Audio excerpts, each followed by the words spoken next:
রাজধানী ঢাকাসহ সারা দেশে ডেঙ্গু নিয়ন্ত্রণে কার্যকর পদক্ষেপ নিতে নির্দেশ দিয়েছেন হাইকোর্ট। প্রতিদিনই বাড়ছে ডেঙ্গুতে আক্রান্ত ও মৃত্যুর সংখ্যা।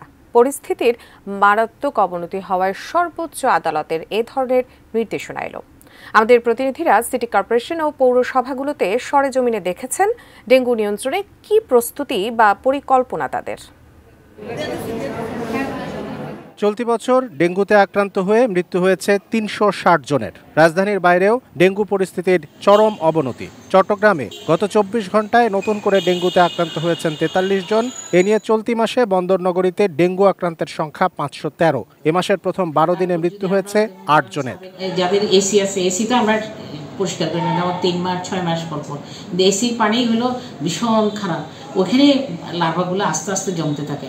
তাহলে আমরা কি করব, এসির পানি আমরা ৩ দিন পর পর এটা এটা পরিষ্কার করব। নারায়ণগঞ্জেও ডেঙ্গু রোগীর সংখ্যা বাড়ছে। শহরের ২টি হাসপাতালে মাত্র ২০টি বেড ডেঙ্গু রোগীদের জন্য, অথচ গড়ে ৭০ থেকে ৮০ জন ডেঙ্গু আক্রান্ত হচ্ছেন প্রতিদিন। হাসপাতালে বাড়ছে চাপ। কাঠ ও পিভিসি ম্যাটেরিয়ালের সংমিশ্রণে তৈরি আধুনিক আরএফএল উডিডো, কাঠের চেয়েও কঠোর। দিন দিন এই ডেঙ্গু রোগীর সংখ্যা বৃদ্ধি পাচ্ছে। তো আমরা চাই যে অতি বিলম্বে যাতে সরকার এটার দিকে চোখ রাখেন। মশা নিধনের যে কার্যক্রমটা, সেই কার্যক্রমটা আমরা কোথাও দেখতে পাচ্ছি না। ডেঙ্গু প্রতিরোধে গাজীপুর সিটি কর্পোরেশনের কোনো ধরনের উদ্যোগ চোখে পড়ে না। মশা নিধনে কোনো ওষুধ ছিটানো হয়নি এবং লার্ভা অপসারণের পদক্ষেপও নেই। অনেকেই বলছেন নির্বাচিত প্রতিনিধি না থাকার কারণে সিদ্ধান্তহীনতায় ভুগছে সিটি কর্পোরেশন। আমাদের চিন্তিত হওয়ার কিছু নয়। ডেঙ্গু হইলে আমাদের ম্যাক্সিমাম ক্ষেত্রে ডেঙ্গু আমরা বলি ক্লাসিক ডেঙ্গু।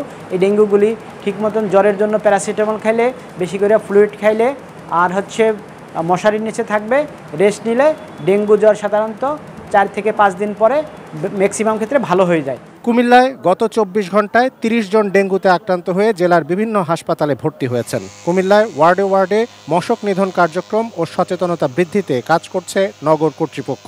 ডেঙ্গু আক্রান্ত হয়ে আমার অবস্থা খুবই ভয়াবহ ছিল, অনেকটাই খারাপ ছিল।